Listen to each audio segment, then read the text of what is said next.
Yo guys, welcome back to the channel, and today it's my yearly video of what is my game of the year for 2024. Obviously this is coming out a little bit late as per usual, but sorry guys, once again, do apologize. Um criteria has not changed from any of the years past. If you want to hear about the criteria, you can go watch one of the previous videos, but I'm mostly here to go over what my game of the year is. And surprisingly enough, it is actually not the game on screen right here. Um, Once again, one of my hottest takes of the year, Kai no Kiseki, really wasn't that great of a game. Honestly, after putting out the review during the second week of the game coming out, I have gone back, played the game multiple times again, with the patch notes updated, so the game actually did get easier on Nightmare mode, so they did patch that out. But ultimately, it's not like the gameplay is bad or anything. I never really hook it to it. Once again, it's the issue with multiple characters and just the expanding roster rather than focusing on a closed roster. But we're not going to talk about that. I think the game is fine gameplay wise. The issue comes down to, and it still comes down to this day, is the story. And at this point, we're in January of 2025, and we have zero knowledge of the follow-up game to this, or what's going to happen after the conclusion of Kai no Kiseki. Once again, it wasn't just my opinion.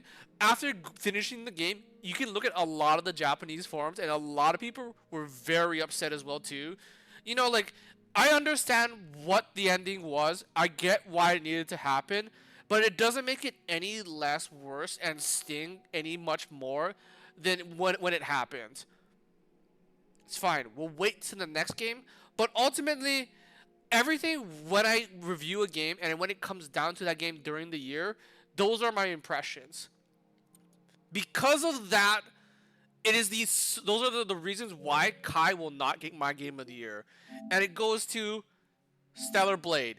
Obviously, in my opinion, Stellar Blade story is nowhere near as good as Kai no Kiseki's.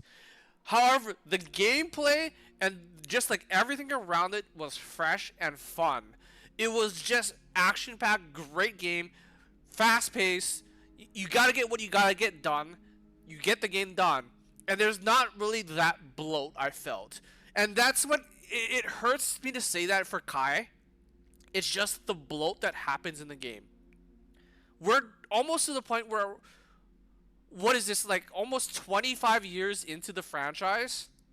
I'm not sure. I don't remember when Sky 1 came out. But we're how many years into the franchise and we're still using the exact same formulaic. And I don't mind that. It's fun. Don't get me wrong, but it just feels like it was a little too much for Kai, and there needed to be something to break that up with just you go here, you do your missions, then you go to the actual story part of the game, then you can do it all over again in the next act. It just felt repetitive, and this Stellar Blade was the breath of fresh air. I did not play a lot of games this year. I didn't play like stuff like Balatro, Black Myth, Wukong, Metaphor Refantasio, Astrobot.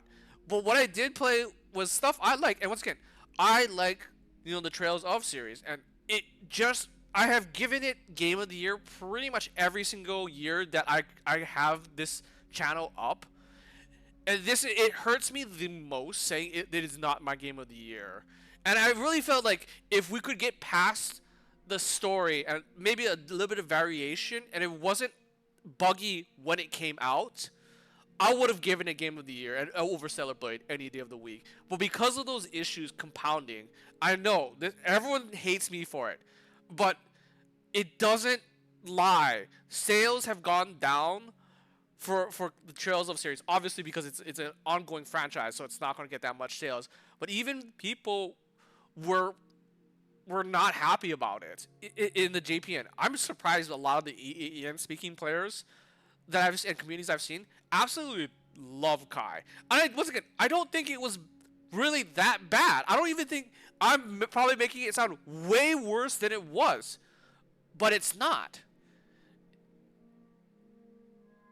But to leave it off on that note, Stellar Blade, what I 100% recommend this game. Absolutely a blast.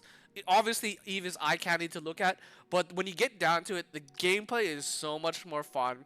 Just action paced, fast paced, fun. New, you always constantly getting new stuff to improve upon, whether it's her defensive or her offensive capabilities. Great game. Honestly, wish it was actually longer than it was. The biggest criticism I've had of Stellar Blade was the fact that there's technically 3 set story missions. Then there's 2 open world, and the open world was really boring. Not like boring, but it was enough. I was like, I'd rather have the set piece missions. There's technically 4, but one of them is actually missable on a playthrough if you don't play the game correctly.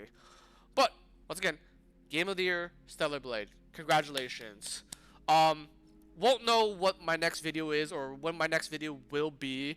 Currently, I don't really feel like the need I have to cover Monster Hunter Wilds or Tales of Graces or anything new arising. There might be some videos coming up about the strike and how it's going to affect gaming and technically Kai as well too. But once again, we'll wait and see. Until then, peace out.